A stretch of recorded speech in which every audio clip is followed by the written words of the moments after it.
One does not go to war or even join the military without it changing you in some way. From 27 to 40, every day I was a soldier, but I wasn't in the military. In 2008, and that was a good 20 years after the war, it all came to a halt. A gun out of police officer's holster at a traffic stop, and was going to use it on myself. My name is Stephen Kuhn. I'm from central Pennsylvania, currently living in Budapest, Hungary, and I left the military as a sergeant.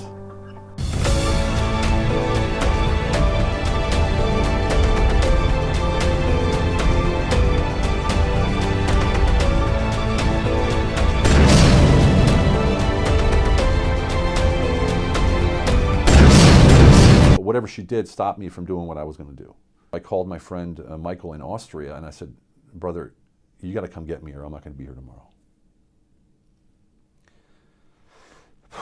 So I had a night alone where I did everything I could not to end it. Time I was single, I had no one, really besides my twin brother, my sister, my mother, and my father back in the States. And I said, well, I guess no one's going to miss me anyway. So the next day I got a plane ticket, hopped on a plane from Michael, hopped on a plane. He picked me up and drove me to a Benedictine monastery and put me in the monastery and said, I'll come pick you up in about 6 or 8 weeks. And I ended up spending, I think, almost 8 months in the monastery. And I dug deep. I dug really, really deep. Talked to God, talked to the universe, spirits, whatever was out there. I invited them all into my life. And what that did is gave me the opportunity to dissect, peel the onion back and see what it was really what I was carrying around with me the whole time. And it was pure guilt. It was guilt that I didn't save my friend. It was guilt that I survived and the other ones didn't. It was guilt that I got paid to go to war. And it's surreal because that's our job. But in the end, it's still selfless, regardless if you get paid or not. But it just didn't seem right to me.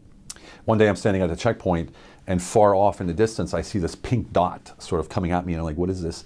And there's a woman walking with her, a taller person walking with her, with this pink dot. And as I come closer I see it's a little girl with her arms out walking as if she's playing airplane or something. I'm thinking, well, this is odd in the middle of the desert.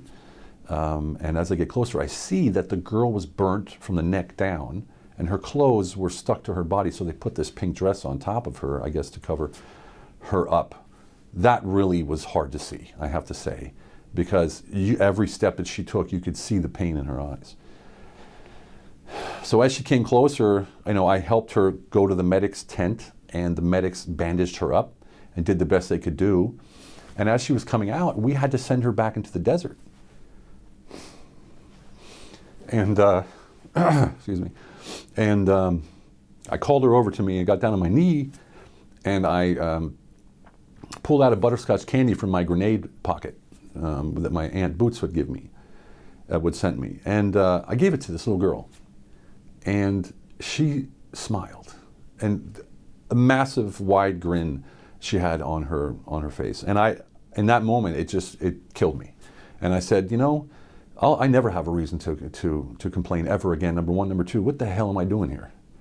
What is this? What is this? I didn't sign up for this. I signed up to fight patriotism, carry the American flag to the desert, and if need be buried in the desert with an American flag over my casket. I was fine with that. I wasn't fine with this little girl in front of me. Not at all. To this day, I wasn't. I'm not. So what I tried to do in that moment was somehow I wanted to show her there's compassion out there and there's people out there that care, and that not everyone is out there hurting each other. And I feel like in that moment we connected so deeply that to this day I think about her often. I wake up at night wondering where she is, or I look for her in crowds. I meet people who are Iraqi and I'm asking where they're from and how old they are, and I'm trying to piece this together so I can find this girl. I feel like I need closure to make sure that she's okay, because in that moment you can't help. I wanted to take her in my arms. I wanted to help her, send her back to America, have a great life. I couldn't do any of that. All I could do was give her a piece of candy. And as big as I thought at that moment about bringing her home and all of the things I would do, for her it seemed like that candy was enough. And that alone showed me, and I carry to this day, that we don't need much. We don't need much in life to actually be who we are. And it's really difficult for me to let go of that. And I don't want to let go of that. I want to meet her. I want to see her. I want to help her. I want to, maybe that's arrogant of me. I don't know. And maybe, she forgot who I was. But I feel like we had a connection, and I would really like to see her again now.